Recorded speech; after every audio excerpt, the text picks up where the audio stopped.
Hello नमस्कार। तो शुरू करते हैं एक और बेहतरीन क्लास में। यहाँ पे हम लोग फटाफट डिस्कस करेंगे 100 से ज़्यादा क्वेश्चंस फिजिक्स के जो इम्पोर्टेंट है सभी आप एग्ज़ामों के लिए। ये सारे प्रीवियस ईयर क्वेश्चंस हैं।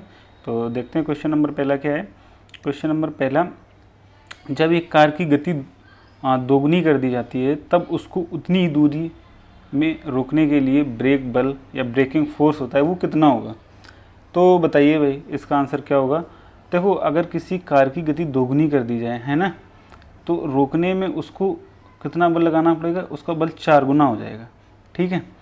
क्वेश्चन नंबर अगला देखेंगे। क्वेश्चन नंबर 2, निम्नलिखित में से किसका विमीय सूत्र आवेग के लिए सूत्र के समान। देखो, विमा सूत्र पूछ रहा है, आवेग जो आवेग का विमा सूत्र होता है और वही सेम जो विमा सूत्र किसका होगा। तो बताइए इसका आंसर क्या हो जाएगा। इसका आंसर हो जाएगा आवेग का जो विमा सूत्र होता है वो संवेग के बराबर होता है। तो आवेग बराबर क्या होता है, ठीक है, आवेग बराबर होता है F इंटू टी, यानी फोर्स इंटू टाइम, और जो अंतराल होता है वो संवेग में परिवर्तन की दर होती है ना, उसको ये इसका डिफरेंस बोलते हैं। तो अगर इसकी जो विमा भी हम लोग देखेंगे तो क्या होगी, MLT-1, ये इसकी विमा होती है। अगर एग्जाम में पूछे तो ये इसका आंसर हो जाएगा। ठीक है। तो इसका आंसर ये हो जाएगा। देखो, प्रीवियस ईयर क्वेश्चन है, थोड़ा ध्यान से पढ़ना। जिसका भी कोई भी आगे वाला एग्जाम है उसमें आएगा ये। निम्नलिखित में से कौन सा मूल परिणाम है। तो मूल परिणाम की बात करेंगे तो मूल क्या है, आयतन, वेग, बल तो है नहीं, समय, जो यही जो मूल परिणाम होते हैं। कौन कौन सी राशियाँ मूल परिणाम होती हैं, तो एक नंबर सबसे पहले लंबाई है, द्रव्यमान है, समय है, ताप है, ज्योति तीव्रता है, धारा के पदों में इनको मूल राशियाँ कहते हैं। ठीक है, याद रखना। क्वेश्चन नंबर 4 है, जब एक धातु की अंगूठी या छल्ले को गर्म किया जाता है तब उसके छिद्र का क्या होता है। देखो, ऑब्वियस सी बात है, देखो कितनी बार क्वेश्चन आया हुआ है और बहुत एग्जामों में आता रहता है। जिसमें भी फिजिक्स पूछी जाएगी वहाँ पर क्वेश्चन आएगा। ठीक है। तो जैसे कोई ये रिंग है, ठीक है, इसमें अगर इसको जो है गर्म किया जाए तो इसमें क्या होगा, तो इसका आंसर क्या हो जाएगा, वह फैलेगा। ठीक है, ना कि सिकुड़ेगा। यदि एक कोशिका के व्यास को दोगुना कर दिया जाए तो उसके भीतर पानी का जो उठाव होगा वो क्या हो जाएगा। तो जो कैपिलरी ट्यूब होती है, जो केस नली होती है, जो केसकात तो पड़ा होगा है ना। तो अगर आपने थोड़ा सा, मैं इसको टेक्निकली बताता हूँ, H बराबर हो रहा है 2t cos theta upon RTG। ठीक है, ये होता है। अभी अगर पानी के उठाव की बात कर रहे हैं और ये व्यास को दोगुना कर दिया जाए, यानी रेडियस को 2 गुना कर दिया जाए, तो उठाव में क्या आएगा, ये क्या हो जाएगा, इसका आंसर आधा हो जाएगा। कैसे कि यहाँ पे देखो, ये इसके एंटी प्रोपोर्शनल है। ठीक है, ये 2 गुना होगा तो ये आधा हो जाएगा। पानी की सतह पर हल्के रखी गई एक लोहे की सुई उस पर क्यों तैरती है। ये तो सबका पता होगा, सरफेस टेंशन की वजह से तैरती है। ठीक है, सरफेस टेंशन यानी कि पृष्ठ तनाव, इसका आंसर हो जाएगा। ठीक है। क्वेश्चन नंबर अगला देखते हैं। देखो, उसके पृष्ठीय तनाव के कारण, ये इसका आंसर हो जाएगा। देखो कितनी बार यही सब क्वेश्चन बार बार एग्जाम में आते हैं, ध्यान रखना। बरसात की बूंदें बहुत ऊंचाई से गिरती हैं, उनके बारे में कौन सी बात सही है, ये बताना है। तो इसके ऑप्शन पढ़िए और बताइए क्या आंसर होगा। तो इसका आंसर क्या हो जाएगा, वे उन अंतिम वेगों के साथ गिरती हैं जो विभिन्न आकार की बूंदों के लिए विभिन्न होते हैं। ठीक है। और देखो, वर्षा की जो गिरती हुई जो बूंद होती है उसकी आकृति गोल क्यों होती है, क्वेश्चन एक ये भी बनता है। ठीक है, इसका आंसर तो ये हो जाएगा। तो वर्षा की सभी बूंदों की आकृति ऐसी होती है गोल, किसी की चपटी क्यों नहीं होती है, इस तरीके की क्यों नहीं होती है, या ट्रायंगल क्यों नहीं होती है। इसका आंसर क्या हो जाएगा, सरफेस टेंशन, पृष्ठ तनाव के कारण उनकी आकृति गोल होती है। ठीक है, याद रखना, ये भी क्वेश्चन पूछते हैं। क्वेश्चन नंबर 8 क्या है, रॉकेट को अंतरिक्ष में छोड़ने के लिए कितने न्यूनतम पलायन। देखो, पलायन वेग क्या होता है, 11.2 किलोमीटर पर सेकेंड। तो इसका आंसर ये हो जाएगा। ठीक है, अगर कहीं ये भी लिखा हो, ये भी देखो बहुत बार आया हुआ है, आप देखेंगे कितनी बार आया हुआ है, उससे इन क्वेश्चनों की जो ग्रेविटी है वो पता लगेगी। क्वेश्चन नंबर 9 है, कोई भी नाव डूब जाएगी यदि वे पानी हटाती है। देखो, अगर वह कोई भी नाव उसमें डूब जाएगी अगर वह नाव क्या करती है, अपने भार के बराबर, अगर भार के बराबर पानी हटाएगी तो डूब जाएगी, अगर आयतन के बराबर हटाएगी तो वो तैरेगी, पृष्ठ भाग के बराबर हटाएगी तो भी तैरेगी, और घनत्व के बराबर हटाएगी तो भी तैरेगी। ये इंपॉर्टेंट क्वेश्चन है, इसको याद रखना। ठीक है, अगला क्वेश्चन देखते हैं। क्वेश्चन नंबर 10 क्या कह रहा है, किसी रेलवे प्लेटफार्म पर खड़ा व्यक्ति आती एवं जाती हुई रेलगाड़ी की सीटी की आवाज़ सुनता है। उसे सीटी की आवाज़, देखो बताओ, दोनों मामलों में सभी दृष्टियों में एक समान सुनाई पड़ेगी। आने पर अधिक तीव्र सुनाई देगी तथा रेलगाड़ी के आने पर ऊंची सुनाई दी, रेलगाड़ी के छूटने पर ऊंची सुनाई दी। तो इसका आंसर क्या हो जाएगा? इसका आंसर हो जाएगा रेलगाड़ी के आने पर ऊंची सुनाई दी। ऐसा क्यों होता है? देखो पहले तो सबसे पहले पता होना चाहिए कि साउंड की स्पीड होती है 332 मीटर पर सेकेंड होती है। ये भी एग्जाम में पूछ लेगा, मीटर पर सेकेंड होती है, ठीक है, किलोमीटर मत कर देना इसको। तो अब होता ये है कि जब रेलगाड़ी आने पर ऊंची सुनाई देगी, क्योंकि वायु में जो ध्वनि की चाल है और इसके कारण होती है। ये प्रभाव क्या होता है, ये इंपॉर्टेंट है, याद रखना। ये डॉपलर प्रभाव के कारण, जो डॉपलर प्रभाव होता है ना, डॉपलर प्रभाव, इसके कारण ये ऐसा होता है, ठीक है। तो अगला क्वेश्चन देखेंगे। शीशे के एक टुकड़े सहित बर्फ का एक ब्लॉक खंड पानी में तैरता है। यदि बर्फ पिघलती है तो पानी का स्तर क्या होगा? मान लो एक गिलास है, ये इस पर यहाँ तक पानी भरा हुआ है, ठीक है, और इसमें एक बर्फ़ का इतना बड़ा टुकड़ा डाल दिया गया, पानी यहाँ तक है। अगर ये टुकड़ा पिघलेगा बर्फ़ का तो इसमें क्या परिवर्तन होगा? ठीक है, तो इसका आंसर क्या होगा? उतना ही रहेगा, क्योंकि जितना इसने पानी हटाया है, ये यहाँ का जितना पानी हटाया है उतनी ही तो ये जितनी बर्फ़ ने पानी हटाया उतनी ये पानी पिघल के यहाँ तक इसको कवर कर लेगा, फिल कर देगा, ठीक है। तो इसका आंसर ये हो जाएगा। अब देखो मैं थोड़ा सा इसमें और आपको बताता हूँ कि जो जल का घनत्व है वो 4 डिग्री सेंटीग्रेड पर अधिकतम होता है, ठीक है। ये भी क्वेश्चन डायरेक्ट पूछ लेते हैं। और 0 से जब 4 डिग्री सेंटीग्रेड तक आप जल को गर्म करोगे तो इसका आयतन घटेगा।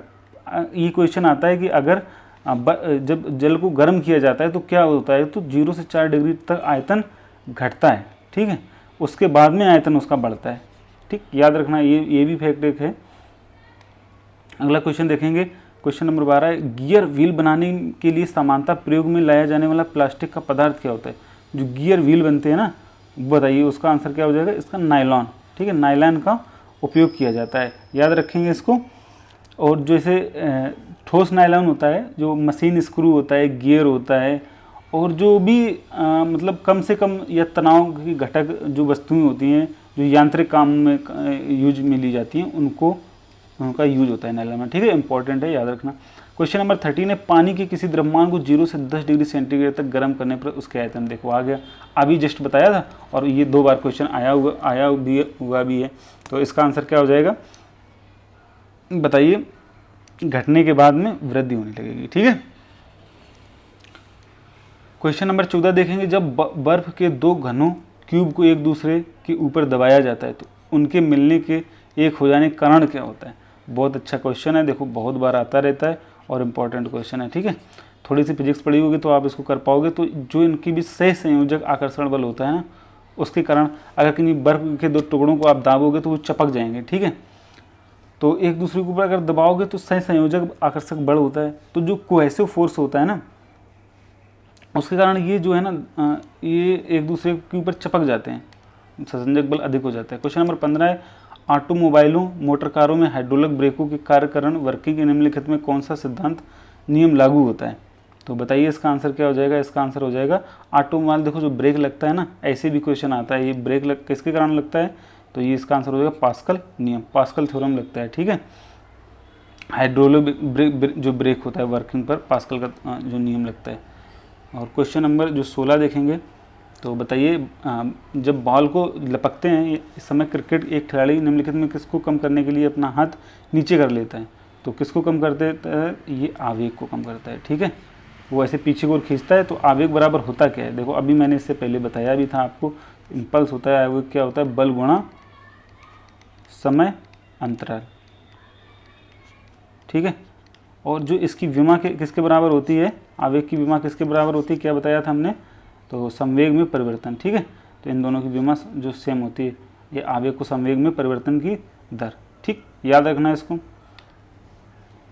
यदि वायु दाब मापी यंत्र बैरोमीटर की रीडिंग अचानक तेजी से गिरने लग जाए तो इससे यह संकेत मिलता है कि मौसम, देखो जब बैरोमीटर होती है रीडिंग नीचे गिरने लग जाए एकदम अचानक से, ये भी बहुत इंपॉर्टेंट, मैंने बहुत सारे एग्जामों में क्वेश्चन डायरेक्टली आया हुआ है, ठीक है, ऐसे भी बहुत आया है, और मैं खुद भी एग्जाम दिया तो उसमें भी आया है। अत्यधिक तूफान होगा, ठीक है, जब एकदम से अचानक से गिर जाता है। और ठीक ये वायुमंडल के बारे में ठीक जानकारी दे देता है, क्योंकि जो प्रेशर होता है उससे ही मौसम का पूर्वानुमान भी लगा लेते हैं, ठीक है। और जब इसमें क्या है, देखो इसमें अचानक तेजी से तूफान होगा, ठीक है, याद रखना। और जब धीरे धीरे कर गिरे, अगर मान लो यहाँ पे इसी में लिख दिए अचानक नहीं गिरी, ये इसका मौसम धीरे धीरे हो, तब क्या होगा, धीरे धीरे गिर रहा है तो यहाँ पे बारिश होने की भी संभावना होगी। ठीक, ये एक दूसरा क्वेश्चन ये यही इसका निकल गया। अगर धीरे धीरे ऊपर चढ़े, ये तो नीचे गिरने की कंडीशन में थी, अगर ये ऊपर चढ़े तो क्या होगा, मौसम साफ होगा। ठीक है, तो मौसम साफ रहने की संभावना है। 3 क्वेश्चन बने एक क्वेश्चन से, याद रखेंगे सभी को। किसी टावर के शीर्ष टॉप में समस्त स्थिर रूप से प्रक्षेपित किया गया कण जमीन पर उतनी दूरी पर गिरता है जो टावर के फुट से ऊंचाई के बराबर होती है। यह बताइए कि कण द्वारा तय किया गया पथ निम्नलिखित में से किसका भाग है। तो क्वेश्चन नंबर 18 का आंसर क्या हो जाएगा, इसका आंसर हो जाएगा परवलय। जब ये वाला जो मोशन होता है, अगर आपने किसी चीज़ को प्रक्षेपित करोगे तो इसको 45 अंश पर अधिकतम जाता है, ठीक है, अधिकतम डिस्टेंस ट्रेवल करता है, तो इसका परवलय, ठीक है, किसका भाग हो जाएगा, परवलय का। वृत्त बनेगा नहीं, वृत्त तो पता है ऐसा बनता है, दीर्घ वृत्त बनेगा नहीं, अति परवलय नहीं बनेगा। ठीक है, जब क्वेश्चन नंबर 19 है, जब बस सहसा मुड़ती है तब बस में अचानक खड़ा यात्री बाहर की ओर गिरता है, इसका कारण क्या है। देखो कितनी बार आया, अब देखो ये रूल पे, ये इसको बोलते हैं फिजिक्स, प्योर फिजिक्स है। ठीक है, अगर बाहर की ओर गिर रहा है तो इसका आंसर क्या हो जाएगा, ये न्यूटन का कौन सा नियम इसमें काम करता है बताइए। इसका आंसर है गति का जड़त्व। अब ये बताओ, इसमें गति का जड़त्व जो है ये न्यूटन का कौन सा नियम है, ये भी इंपॉर्टेंट, ये भी पूछ सकता है। तो ये न्यूटन का first law of Newton, Newton का जो पहला नियम है वो है, याद रखना है इसको। प्रथम नियम से ये गति का, ये जड़त्व का नियम भी बोलते हैं। और पहला नियम क्या होता है, कोई वस्तु अगर स्थिर अवस्था में तो वह स्थिर अवस्था में रहेगी जब तक उसको कोई भारी वो न दिया जाए, है ना। तो ये इसी कारण हो जाता है। क्वेश्चन नंबर 20 है, दाब बढ़ने से बर्फ़ का गलनांक क्या होता है। अगर किसी चीज़ पे आप प्रेशर बढ़ा दोगे तो इसका गलनांक में क्या होगा। अगर देखो हम उन बर्फ़ के टुकड़ों को आपस में दाब रहे थे, मतलब तो उसका दाब बढ़ा रहे थे, तो उसका गलनांक क्या हो रहा था बताइए। तो इसका आंसर क्या हो जाएगा, घट जाता है। जब हम प्रेशर देते हैं तो गलनांक घट जाता है, ठीक है, जो गलने वाला पॉइंट होता है वो और कम हो जाता है, यानी कि वो बर्फ़ और चपक जाती है, एक दूसरे में मिक्स हो जाती है। समझ पा रहे हो तुम लोग, तो रिलेट कर पा रहे होगे तो बहुत बढ़िया चीज़ है, ये समझ में आएगा बहुत आसानी से, बहुत अच्छा चीज़ है। यदि किसी कण का वेग समय ग्राफ y बराबर mt + c है, त्वरण निरूपित हो रहा है, तो कण चल रहा है। देखो ये ग्राफ होता है, ठीक है, थोड़ा सा इधर बनाता हूँ, ये वाला ग्राफ है, ठीक है, mt + c, ये बोल रहा है y बराबर mt + c। तो इस कंडीशन में प्योर फिजिक्स आ गई। तो इसका आंसर क्या हो जाएगा, इसका आंसर हो जाएगा कि एक समान त्वरण के साथ, ठीक है, जो त्वरण है इसका ए वो एक समान होना चाहिए, एक समान त्वरण के साथ, ये इसका आंसर हो जाएगा।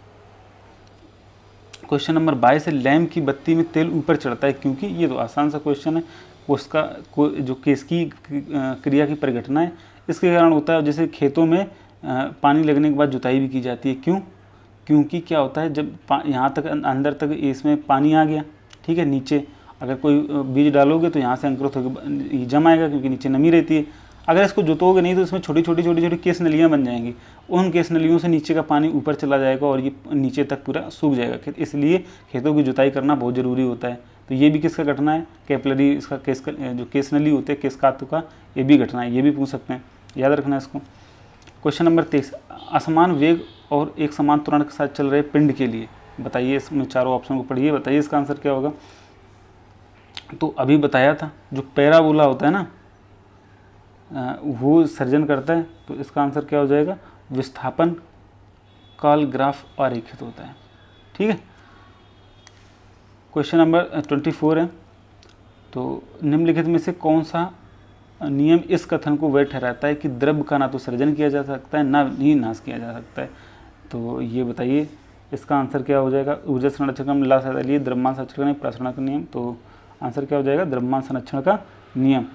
तो क्या इसका मतलब क्या हुआ, जो कोई भी रासायनिक अभिक्रिया होती है, द्रव्यमान ना तो उत्पन्न किया जा सकता है ना खत्म किया जा सकता है, बस एक रूप से दूसरे रूप में परिवर्तित हो जाता है।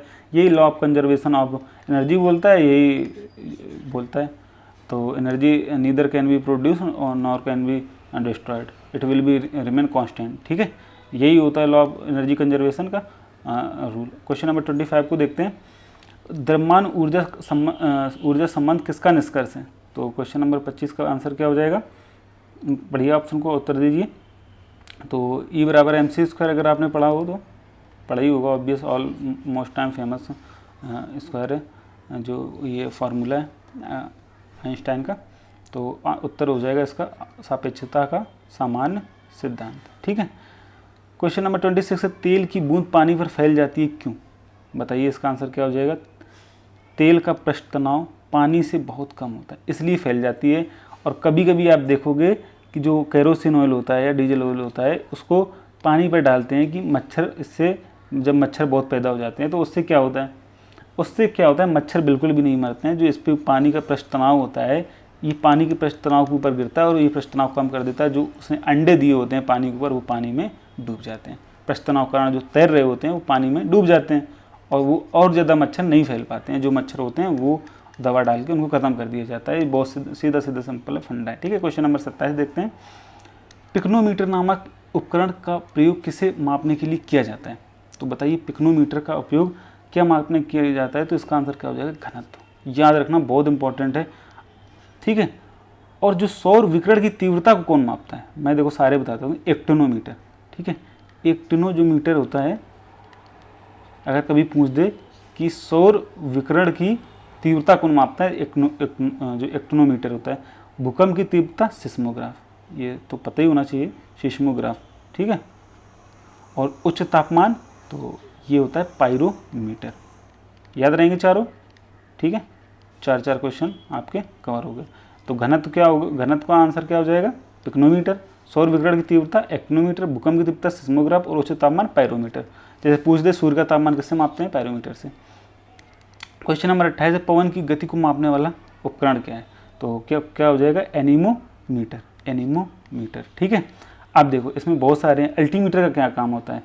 जो विमान होते हैं ना, ऊंचाई उसकी कितनी है? बहुत ज़्यादा अल्टीट्यूड पर उड़ते हैं।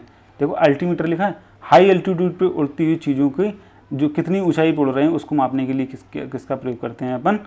अल्टीमीटर का। ठीक है। और अगला क्या है? क्रोनोमीटर। आप देखो क्रोनोमीटर का काम क्या होता है?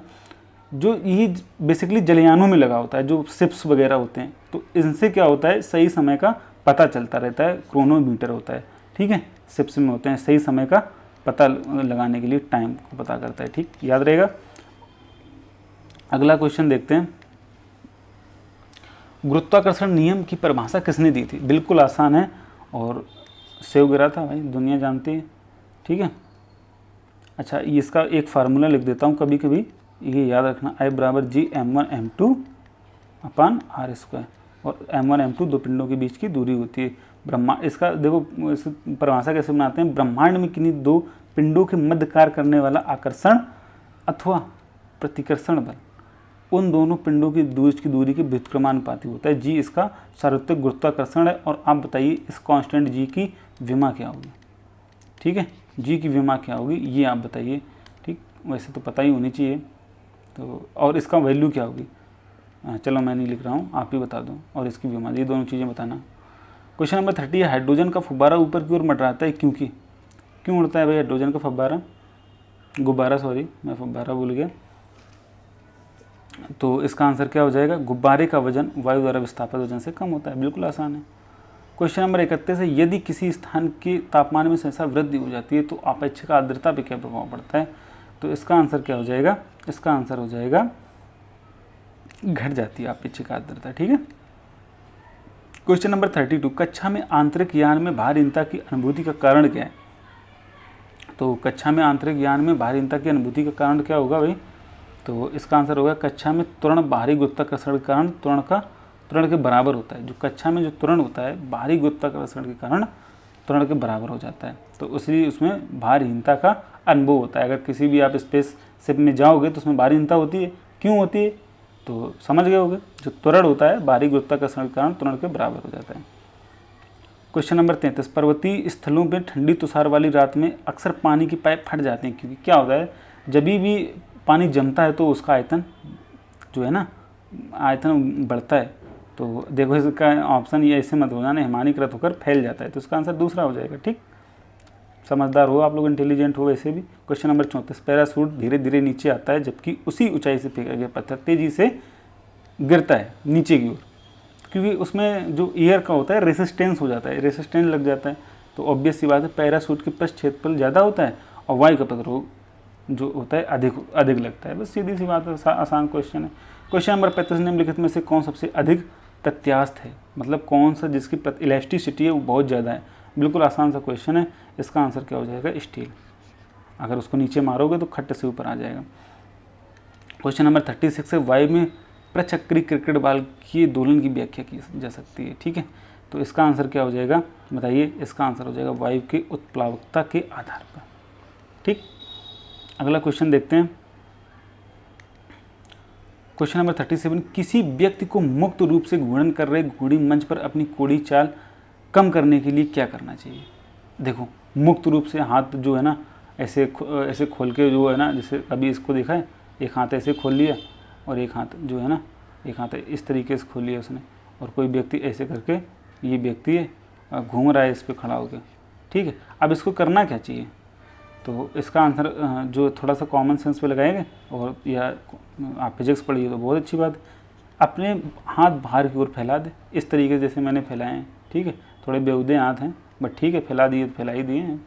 तो जो है ना, अगर फैला देंगे तो कोड़ी चाल कम हो जाएगी इसकी, है ना, और जैसे सकड़ लोगे तो और तेज़ी से घूमने लगेगा वो। क्वेश्चन नंबर 38, स्थिर गति से जा रही खुली कार में बैठा एक बालक गेंद को हवा में सीधा ऊपर फेंकता है, गेंद गिरती है। आप बताओ कहाँ गेंद गिरेगी।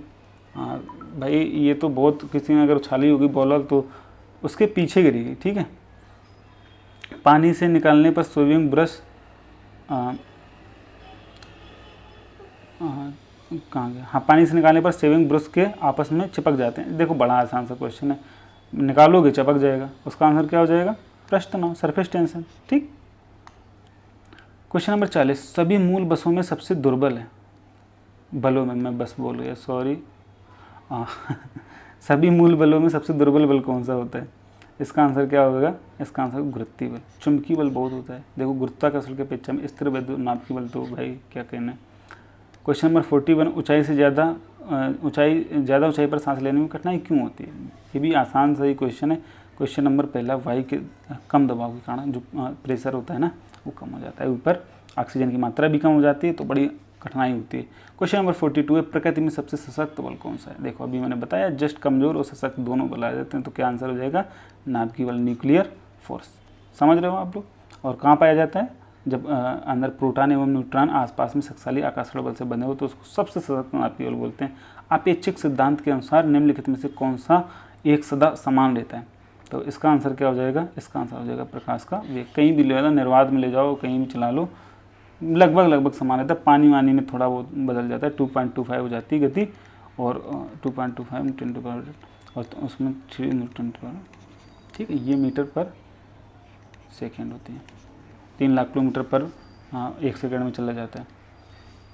क्वेश्चन नंबर 44, किसी उपग्रह में किसी अंतरिक्ष यात्री द्वारा गिराया गया चम्मच क्या होगा भाई, बताइए, आप लोग तो इंटेलिजेंट हैं। इसका आंसर क्या हो जाएगा, उपग्रह की गति के अनुसार मुक्त ऐसे घूमता रहेगा स्पेस में। ठीक, स्पेस डेब्री ऐसे ही मूव करती है जो आसपास के सैटेलाइट है। क्वेश्चन नंबर 45, जब किसी वस्तु को पृथ्वी से चांद पर ले जाया जाए तो क्या होगा, इसका आंसर क्या हो जाएगा, भार बदल जाता है परंतु द्रव्यमान उतना ही रहता है। क्वेश्चन नंबर 46, निम्न में से कौन सा कैंटिलीवर बीम का उदाहरण है, तो इसका आंसर क्या हो जाएगा, इसका आंसर हो जाएगा पुल। कैंटिलीवर बीम समझते हो कुछ, कैंटिलीवर बीम को जैसे बोझ एक सिरे से इशारा देती है, पुलों के निर्माण में कैंटिलीवर बीम जो एक साइड से जिसको हम लोग फोर्स लगाते हैं उसको बोलते हैं। और जो साधारण तराजू होता है किसका उदाहरण है बताइए आप लोग का, 3 टाइप के होते हैं कैंटिलीवर, आप थोड़ा सा पढ़िए। मेरा एक और सजेशन है कि अगर ये क्वेश्चन आप सही कर पा रहे हैं तो बहुत अच्छी बात है, आप थोड़े से कॉन्सेप्ट और अपने पढ़िए। अगर किसी भी एग्जाम की आप तैयारी कर रहे हैं तो उसमें उसका सिलेबस निकाल के उसमें कौन से टॉपिक आ रहे हैं, ये बेसिकली काफ़ी सारे एग्ज़ाम्स के लिए है, जो बेसिकली 1-2 एग्ज़ाम हैं अभी आने वाले हैं, ऑपरेटर, असिस्टेंट ऑपरेटर या SSC या UP ट्रिपल SSC, जहाँ भी फिजिक्स आती है उनसे रिलेटेड है। अगर आप इनसे जो उस सिलेबस में जो भी टॉपिक दिए गए हैं वो वाले टॉपिक के कॉन्सेप्ट अगर आप रिवाइज करके आएंगे तो ये बहुत ज़्यादा हेल्पफुल हो जाएंगे। ये 100% हो जाएगा। आपके 100 में से 95, अगर आप मान लो 25 क्वेश्चन आएंगे तो 25 में से आप 20 प्लस क्वेश्चन टैकल कर पाएंगे। ठीक है, अगला क्वेश्चन देखते हैं। 47, चावल पकाना कठिन होता है। कहाँ पर चावल पकाना कठिन होता है? वैसे तो कुछ लोगों के लिए तो कहीं भी पकाना कठिन ही होता है। ठीक, खाने को मिल जाए तो बढ़िया है, पकाने में तो बड़ी मुश्किल होती है, बट फिर भी बता ही दीजिए।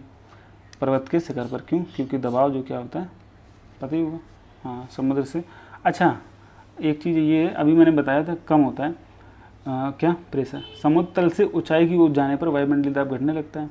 तो पर्वत के शिखर पर क्या होता है? तल की अपेक्षा अधिक जो वायु दाब कम होता है। और दाब जब घटता है तो क्वथनांक इसका 100 डिग्री से भी कम हो जाता है ना, ये कम हो जाता है। तो टेम्परेचर ज़्यादा मिलता नहीं, उस कारण उसको पकने में पूर्णतः पक नहीं पाता है। क्वेश्चन नंबर 48, निम्नलिखित में किस द्रव का घनत्व सबसे कम है? तो क्या आंसर हो जाएगा? पेट्रोल। ठीक, क्वेश्चन नंबर 49, निम्न भिन्न भिन्न द्रव्यमान के दो पत्थरों को एक भवन के शिखर के एक साथ गिराया जाता है तो क्या होगा भाई? हाँ बताइए। दोनों पत्थर ज़मीन पर एक साथ पहुँचते हैं। अब अगर कोई बिना फिजिक्स पढ़ा हुआ इंसान करेगा तो क्या लगेगा? बड़ा भारी वाला पहले आएगा, लेकिन यह पहले आएगा। आसान क्वेश्चन है, लेकिन इनको आप एक बार देख जरूर लो, रिवाइज कर लो, कर तो लोगे। ये आसान क्वेश्चन एग्जाम में कभी कभी गलत हो जाते हैं, कभी कभी क्या हो ही जाते हैं। आसान क्वेश्चन ज़्यादा गलत होता है, कठिन क्वेश्चन चाहे भले देर से गलत हो। क्वेश्चन नंबर 50, दृढ़तांक निम्नलिखित में से किसका अनुपात है? तो इसका आंसर क्या हो जाएगा? इसका आंसर हो जाएगा 50 का क्वेश्चन आंसर हो जाएगा दूसरा, आयतन प्रतिबल के साथ आयतन विकृति। अब देखिए आपके 20-25 मिनट में 50 क्वेश्चन हो गए, तो मैं उम्मीद करता हूँ कि 50 में से कम आप 40 से 45 क्वेश्चन के बीच में हिट कर पाओगे। अगर नहीं इतने हिट हुए हैं तो आप जो कॉन्सेप्ट है उसको पढ़िए, और मैं कोशिश करूँगा कि 500 जो क्वेश्चन है, 500 प्लस प्रीवियस ईयर क्वेश्चन आए हुए एग्जाम में उनको जो पूरे कवर कर लेंगे, जिससे अपनी फिजिक्स में भी कोई प्रॉब्लम नहीं रहेगी। 2, 4, 10 जो भी क्वेश्चन आते हैं आप पूरे में से पूरे कर पाएंगे, और क्वेश्चन यहीं से देखने को मिलेगा, उनके एक्सप्लेनेशन से। थैंक यू सो मच, देखते रहिए और शेयर कर दीजिए, सब्सक्राइब कर लीजिए।